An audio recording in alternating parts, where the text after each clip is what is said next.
Good morning. My friends who are interested in astrology, I have this to say to you today. The next time you stoop over a chart to study its angles and placements, I want you to consider the moon very carefully. As you all know, undoubtedly, the moon has a very strong effect on the outcome of any given election or horary. You are probably also distinctly aware that if the moon is applying to a benefic, it is a good thing in the chart. In the natal chart, it is a sign that you will have a life that goes from desperate situations and constant turmoil and struggle to one of comfort and ease. It is also a sign that the native will become more and more mentally capable of emotional ease, enduring the slings and arrows of fate that life throws at the native like hail in a thunderstorm, for the clouds part and the sun comes through. But woe I have to say to you, the people of Babylon, if it is the opposite and the moon moves from a benefic to a malefic at the time of the native's birth, this is in no way ideal. What you then have to say to the person whose chart you read goes along the lines of this.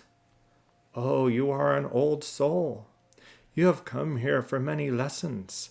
It will not be easy, but your soul will grow tremendously through the struggle.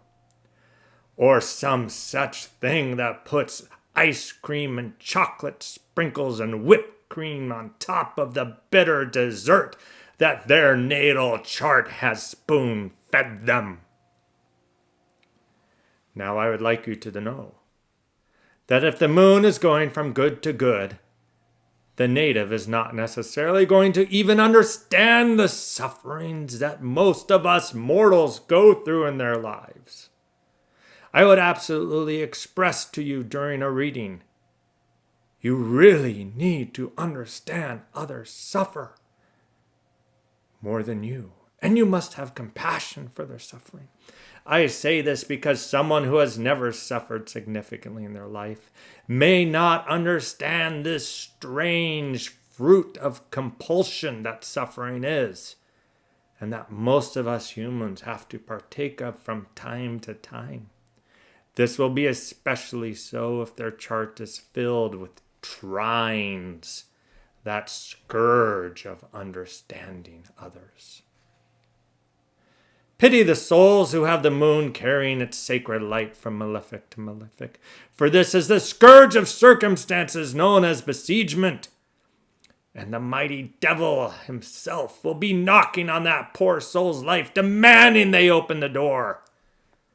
Encourage them that they be a warrior, for they will battle hardened and be riders of dragons and tigers. But give them not the secrets you keep. For to survive, they must become cunning and of the night, and they will keep a long list of those who have wronged them. This all would be to say that if the moon's next aspect is Saturn, the native will be taught the truth of suffering to the later half of their years. For Saturn is a cruel and unembellished teacher that doles out the cold, hard facts of life.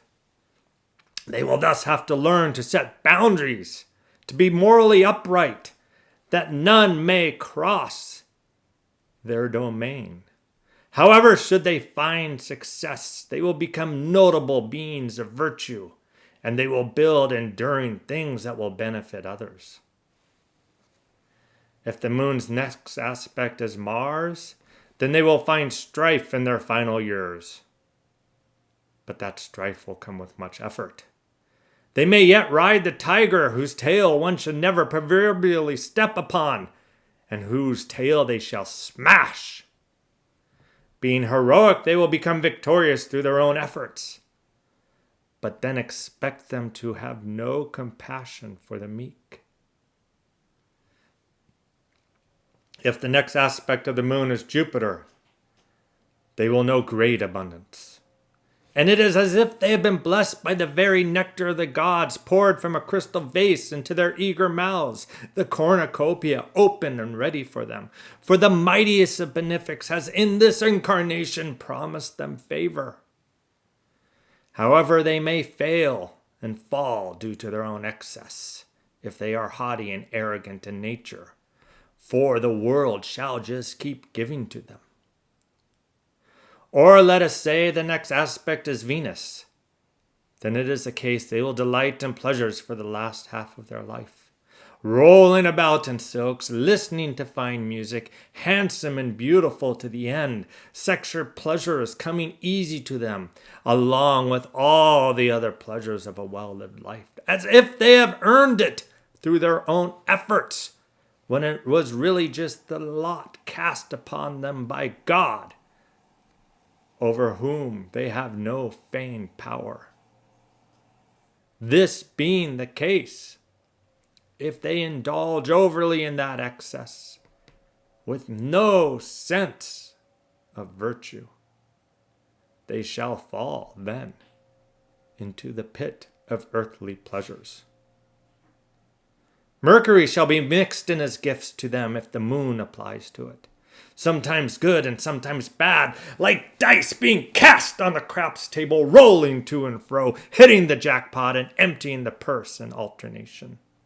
Grab a glass of gin, if you want, and toast to the winds of fortune, for the native shall be blessed with the silver tongue that is their ally.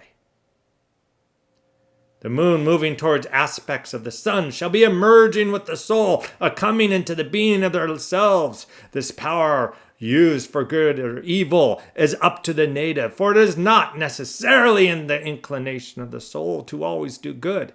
This is why there are those dark ones whose souls carry misty vapors of poison with them, ones that you can smell, that exude from their body like snakes leaving a den. Excellence, though, shall follow this native if they cultivate virtue.